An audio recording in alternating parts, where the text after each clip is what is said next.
अगले वर्ष की सीट तो यही रहेंगी, डबल तो वो नहीं जाएंगे और संख्या डबल होगी। 30 लाख है तो 60 लाख बच्चों को परीक्षा देनी पड़ेगी और सीटें उतनी होंगी। मैंने हमेशा कहा कि शिक्षा को राजनीति से ऊपर होना चाहिए और शिक्षा में किसी प्रकार की कोई राजनीति नहीं होनी चाहिए। मैंने अपनी ज़िंदगी में मैं राजनीतिक दबाव में मैंने कभी कोई काम नहीं किया। हमारे लिए छात्र की सुरक्षा नंबर 1 और उसके बाद उसका भविष्य नंबर 2। उसकी सुरक्षा भी ज़रूरी है और उसका भविष्य भी ज़रूरी है। पहली बार ऐसा लगा कि शिक्षा के साथ अच्छा न्याय हो रहा है। एबीपी न्यूज़ में आपका बहुत बहुत स्वागत है। धन्यवाद निशंक जी, धन्यवाद। सबसे पहला सवाल ये है कि जेईई की परीक्षा शुरू हो चुकी है, 2 दिन भी बीत चुके हैं और सफलता और शांतिपूर्वक ढंग से परीक्षा संपन्न हुई। क्या कहना चाहेंगे आप? मुझे खुशी है और मैंने छात्रों को, उनके अभिभावकों को शुभकामना भी दी है, बधाई दी है, क्योंकि मुझे लग रहा था कि जिस तरीके से छात्रों का, अभिभावकों का हम पर दबाव था कि छात्रों ने 2-2 वर्ष से परीक्षा की तैयारी कर रखी है और कोई भी छात्र अपना 1 वर्ष खराब नहीं करना चाहता था। और मुझे लगता है कि 1 बार 2 बार पीछे चली गई, फिर तीसरी बार आकर के हम लोगों ने ये परीक्षा करवाई और छात्रों की जो चिंता थी, मुझको भी लगता था कि आखिर 1 वर्ष क्यों खराब हो। इस 1 वर्ष का मतलब जो सीटें इस समय हैं, यदि ये वर्ष पीछे चला गया तो ये वर्ष तो 0 में चला जाएगा। तो इस वर्ष की जो सीटें हैं, चाहे वो आईआईटी की हैं, चाहे विभिन्न उच्च संस्थानों की हैं, तो वो सीटें तो इस वर्ष की वैसे ही चली जाएंगी, खाली होंगे। अगले वर्ष की सीट तो यही रहेंगी, डबल तो वो नहीं जाएंगी और संख्या डबल होगी। ये 30 लाख है तो 60 लाख बच्चों को उसके लिए परीक्षा देनी पड़ेगी और सीटें उतनी होंगी। तो स्वाभाविक की छात्रों की जो चिंता थी वो भी सही है कि जो यदि इस वर्ष में हमारा कंपटीशन में हम नहीं निकल पाएंगे तो अगले वर्ष उतनी बड़ी दुगना संख्या में कैसे निकल पाएंगे और फिर 1 वर्ष खराब होगा। मुझे खुशी है कि छात्रों ने बहुत उत्सुकता दिखाई है और राज्यों के, मैंने शिक्षा मंत्रीगण से भी बात की और माननीय मुख्यमंत्रीगण से भी बात की। मुझे ये भी खुशी है कि सब लोगों ने अपने अपने प्रदेश के, अधिकांश माननीय मुख्यमंत्री ने अपने अपने प्रदेश के बच्चों की पूरी व्यवस्था भी की है और उनको पूरी मदद की है और आज अभिभावक बहुत खुश है।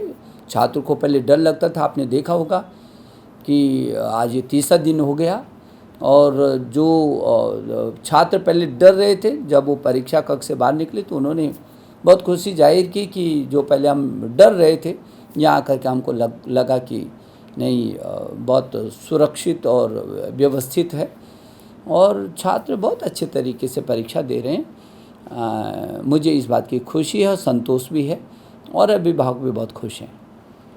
सर, दूसरा सवाल है कि तमाम राजनीतिक पार्टियों ने इसका विरोध किया पीछे दिनों, इसके बाद भी छात्रों में परीक्षा को लेकर उत्साह देखने को मिला। क्या ये महज छात्रों की आड़ में राजनीतिक रोटियां सेकने का बहाना था? अब वो तो देश की जनता देख रही है, मुझे इस पर कोई टिप्पणी नहीं करनी है। मैंने हमेशा कहा कि शिक्षा को राजनीति से ऊपर होना चाहिए और शिक्षा में किसी प्रकार की कोई राजनीति नहीं होनी चाहिए।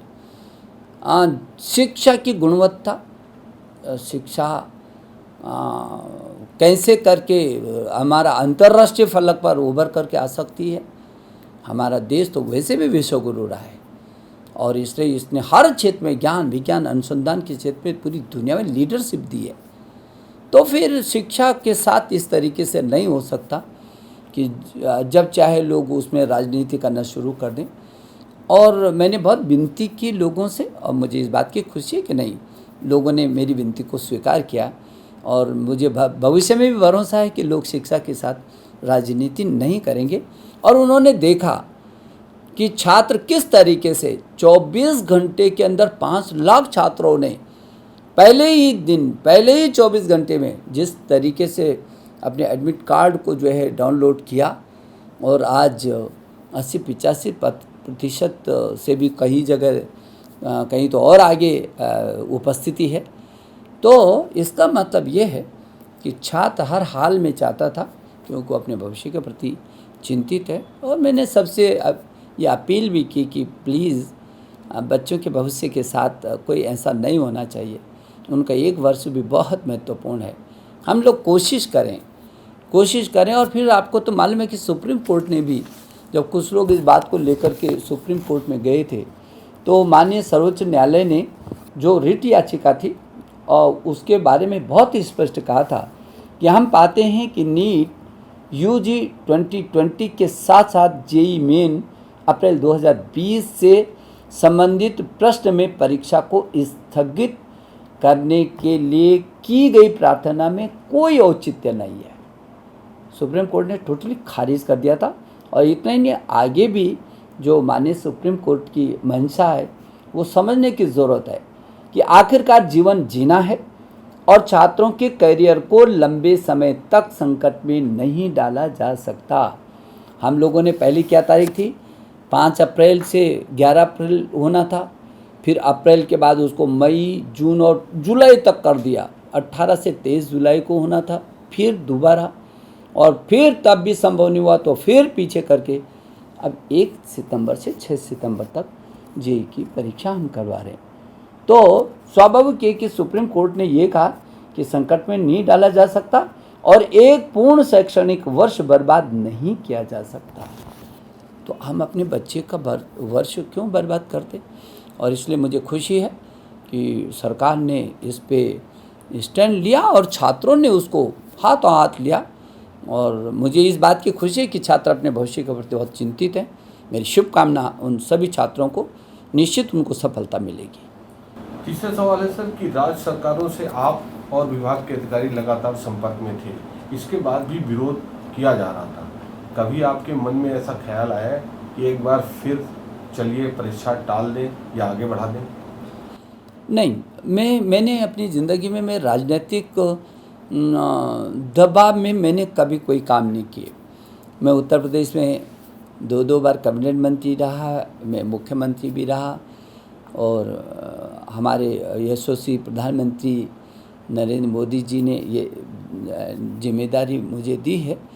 और फिर मोदी जी का आशीर्वाद है तो कहीं ये इस तरीके के समझौते हम लोगों ने नहीं किए, क्योंकि आपको तो मालूम है कि हमारे प्रधानमंत्री जी इच्छा शक्ति के बहुत धनी हैं। और छात्रों के साथ, बच्चों के साथ, बच्चे से लेकर के आपने देखा परीक्षा पर चर्चा, छात्रों के बीच चले जाना, हैकाथॉन कराना, आईआईटी के बच्चों के साथ, उच्च शिक्षा के साथ, स्कूली शिक्षा के साथ, छोटे बच्चों के साथ।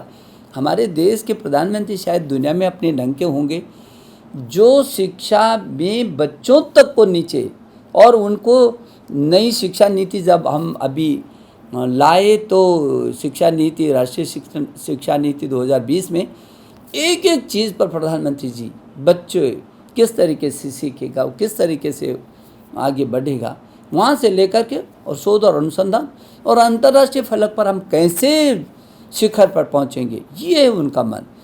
तो इसलिए जो आपने कहा कि इस राजनीतिक जो दबाव था, ऐसी परिस्थितियाँ पैदा की जा रही थी, उस दबाव के कारण मेरे मन में कभी ये नहीं आया। मैं छात्रों के प्रति ज़रूर चिंतित हूँ, और यदि ये समय बढ़ाया हम लोगों ने तो वो भी किसी राजनीतिक दबाव में नहीं बढ़ाया, इसलिए बढ़ाया क्योंकि परिस्थितियाँ थी। हमारे लिए छात्र की सुरक्षा नंबर 1 और उसके बाद उसका भविष्य नंबर 2। उसकी सुरक्षा भी ज़रूरी है और उसका भविष्य भी ज़रूरी है।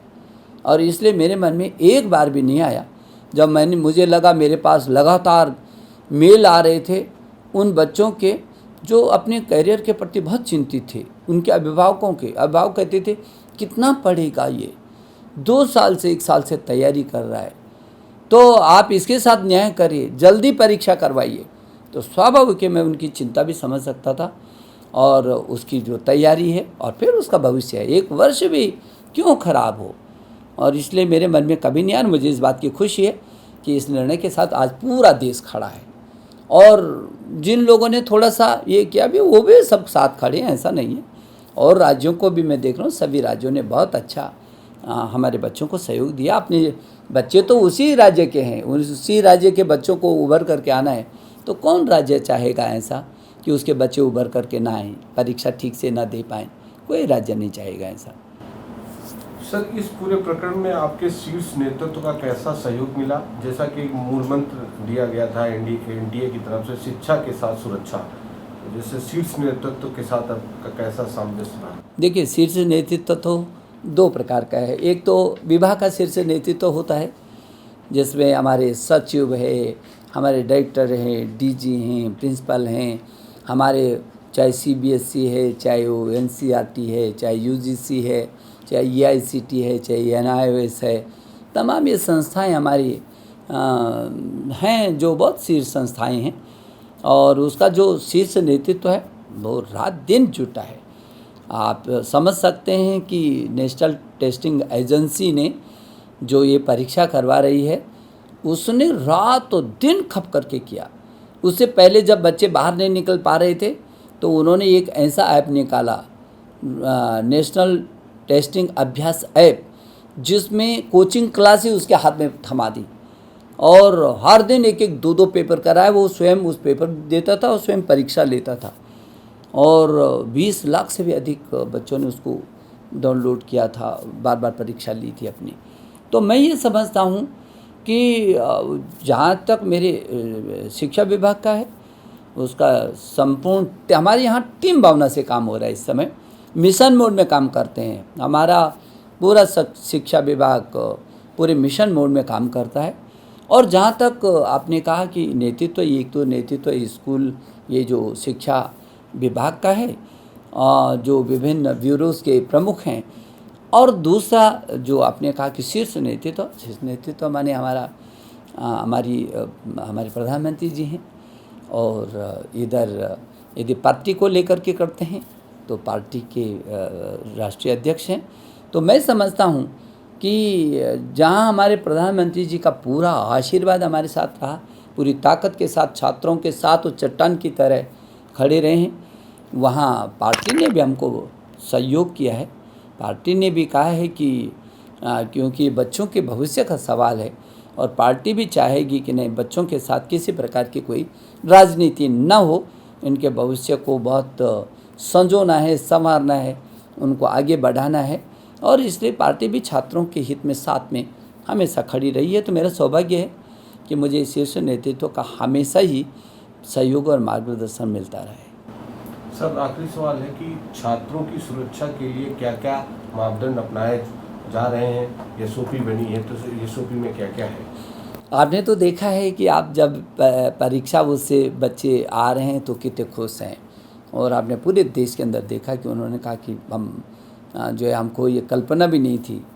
तो जो एसओपी जारी किया सुरक्षा की दृष्टि से, एक एक छोटी सी छोटी चीज़ को रखा गया उसमें, और वो इतना सशक्त था। और उसका जब पालन हुआ तो मुझे धन्यवाद देना चाहता हूँ मैं, कि जहाँ मैंने मुख्यमंत्री गण को धन्यवाद दिया, वहाँ मैं केंद्र में शिक्षा मंत्रालय से हट करके स्वास्थ्य मंत्रालय और गृह मंत्रालय, इन दोनों मंत्रालयों ने हमको हमेशा कोविड के समय जो चल रहा है उस समय हमको बहुत मदद की। हर स्तर पर हमको हमारी परीक्षाएं हमने बच्चों की उस समय करवाई, तो कॉपियों की जांच करवाई उन केंद्रों पर। तो भी हमको गृह मंत्रालय ने हर कदम पर बहुत मदद की, हमको सहयोग किया। और स्वास्थ्य मंत्रालय ने लगातार अपने निर्देश जारी करके और हम लोगों के साथ कंधे से कंधा भिड़ा करके काम किया। और मैं समझता हूँ कि राज्यों के तमाम मुख्यमंत्री गण से और शिक्षा मंत्री गण से मेरी व्यक्तिगत भी बात होती रही है, और उन्होंने भी बहुत अच्छे, आपने देखा कि कई मुख्यमंत्री गण ने तुरंत यातायात की फ्री व्यवस्था करवाई, रहने तक की व्यवस्था करवाई, सुरक्षित कैसे बच्चा कहाँ कहाँ से उसने आना है। मुझे अच्छा लगा, पहली बार ऐसा लगा कि शिक्षा के साथ अच्छा न्याय हो रहा है। और हम लोगों ने प्रदेशों के मुख्य सचिव से लगातार बात की, हमारे सचिव बात करते रहे, शिक्षा सचिवों से, गृह सचिवों से, स्वास्थ्य सचिवों से बात की और इनके फिर नीचे तक अधिकारियों से लगातार वार्तालाप एनटीए करता रहा हमारा।